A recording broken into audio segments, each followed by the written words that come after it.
नमस्कार। Super India news TV में आपका स्वागत है। मैं हूं राजेश आर्य। आइए देखते हैं आज का विशेष समाचार। लोकतंत्र को मुंह चिढ़ाता वक्फ कानून।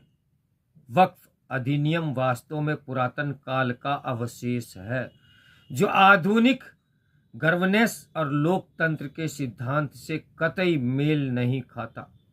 हालिया चुनावी विजय के बाद अपने संबोधन में प्रधानमंत्री नरेंद्र मोदी ने वक्फ कानून को जिस प्रकार आड़े हाथों लिया, उसने लंबे समय से चली आ रही बहस को एक नई हवा दी है। किसी भी आधुनिक पंथ निरपेक्ष लोकतंत्र में ऐसे कानून की उपस्थिति खटकती है। प्रधानमंत्री ने संवैधानिक मूल्यों की कसौटी के साथ ही इसकी वैधानिकता एवं प्रासंगिकता पर भी सवाल उठाए। वक्फ कानून मनमानी शक्तियां प्रदान करता है। कई बार संपत्ति का अधिकार और विधि सम्मत प्रक्रियाएं भी इस कानून की बलि चढ़ जाती हैं। इस कानून को लेकर राजनीतिक तुष्टीकरण के चलते विधि के शासन और निष्पक्षता का पहलू गौण हो जाता है। इसे एक उदाहरण से समझा जा सकता है। तमिलनाडु स्थित तिरुचेदुरई के किसान राम गोपाल ने जब अपनी जमीन बेचनी चाही तो उसे पता चला कि वह तो वक्फ की संपत्ति है। उसके बाद वह तंत्र की जटिलता के चक्कर में फंसकर रह गया। ऐसे अंतहीन उदाहरण हैं जब इस कानून की वजह से लोगों को पुश्तैनी संपत्ति गंवानी पड़ी। इसके कारण अपनी पहचान और आजीविका के साधन गंवाने वालों की मुश्किलों को बस कल्पना से ही आंका जा सकता है। असल में वक्फ कानून वक्फ बोर्डों को असीम अधिकार प्रदान करता है कि वे बिना किसी औपचारिकता प्रक्रिया के ही किसी भी जमीन या संपत्ति पर अपना दावा कर सके। लोकतांत्रिक समाज में ऐसे स्वेच्छाचारी कानून की कोई जगह नहीं हो सकती और उसे निश्चित ही निरस्त कर देना चाहिए। वक्फ अधिनियम धार्मिक या मर्यादा या धर्मादा उद्देश्यों के लिए अपरिवर्तनीय रूप से समर्पित संपत्तियों को नियंत्रित करता है। यह कानून संपत्तियों को हमेशा के लिए वक्फ बोर्डों के नियंत्रण में करने का प्राविधान करता है।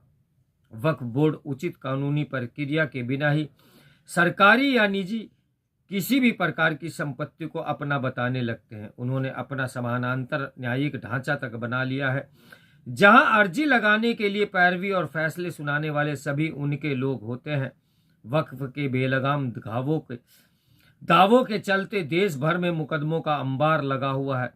सूरत में तो नगर निगम के मुख्यालय को ही वक्फ की संपत्ति घोषित कर दिया गया। व्यक्ति, परिवार, कारोबारी समूह से लेकर खुद सरकारी एजेंसियां इस कानून की तपिश झेल रही हैं, जिसे मजहबी तुष्टीकरण की आड़ में निरंकुश स्वतंत्रता प्रदान की हुई है। वक्फ के पास संपत्तियों का अंदाजा इसी तथ्य से लगाया जा सकता है कि देश में रक्षा मंत्रालय और भारतीय रेलवे के बाद सबसे अधिक संपत्ति उसके पास ही है।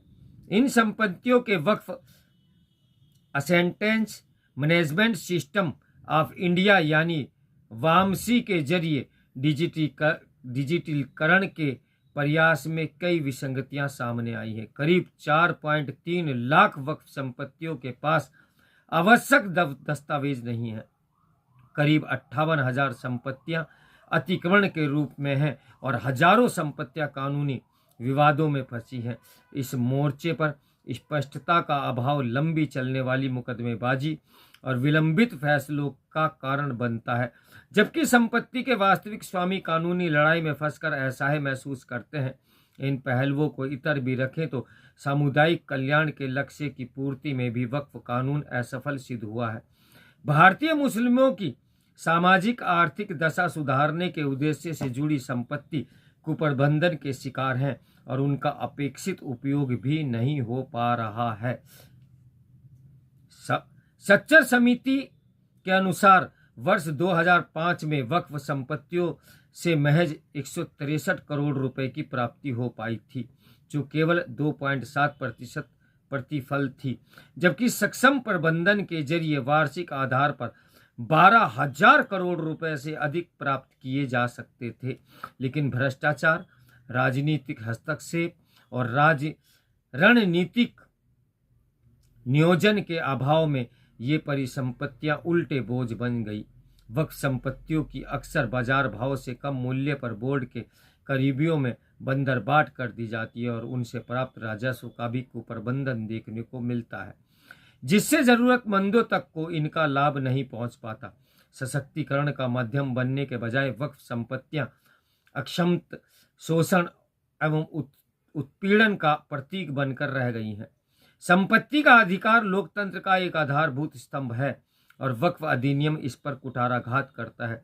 किसी भी मजहबी या धर्मादा उद्देश्य के लिए ऐसे व्यक्तित्व अधिकार की घोर अपेक्षा जायज नहीं ठहराई जा सकती। ये कानून केवल न्याय और जवाबदेही के सिद्धांत का ही अवमूल्यन नहीं करता, अपितु कानूनी ढांचे के प्रति भरोसे को भी घटाता है। इसमें संशोधन कोई समाधान नहीं, बल्कि समस्या इसकी बुनियाद में निहित है। डिजिटलीकरण और जीआरएस मैपिंग जैसी पहल के पारदर्शिता बढ़ाने के प्रयास किए गए, लेकिन वे केवल लक्षणों का उपचार कर सकते हैं, किंतु बीमारी की जड़ तक नहीं पहुंच सकते। समाधान के लिए स्थापित न्यायाधिकरण अक्षम और आवश्यक न्यायिक स्वतंत्रता से वंचित है। परिणाम स्वरूप अपीलों और देरी का अंतहीन सिलसिला चलता है। ऐसे में इस कानून को समाप्त करना ही एकमात्र उपाय है। इससे संपत्ति के अधिकार की बहाली होगी। नागरिक और संस्थान सुनिश्चित होंगे कि वे अपनी संपत्ति पर मनमाने दावों को शिकार नहीं होंगे। इसके साथ ही वक्फ संपत्तियों में भ्रष्टाचार और कुशासन की बीमारी पर अंकुश लगेगा। सार्वजनिक निजी भागीदारी से इन संपत्तियों की संभावनाओं को पूरी तरह भुनाया जाना संभव हो सकेगा, जिसका लाभ जरूरतमंदों को मिलेगा। इससे सामाजिक आर्थिक विकास का लक्ष्य भी साधा जा सकेगा। मनमाने वक्फ कानून की समाप्ति से एक समानांतर कानूनी ढांचे पर विराम लगेगा और जमीनों से जुड़े सभी विवाद एक सार्वभौमिक संपत्ति कानून के दायरे में आएंगे। वक्फ अधिनियम वास्तव में पुरातन काल का अवशेष है, जो आधुनिक गवर्नेंस और लोकतंत्र के सिद्धांतों से कतई मेल नहीं खाता।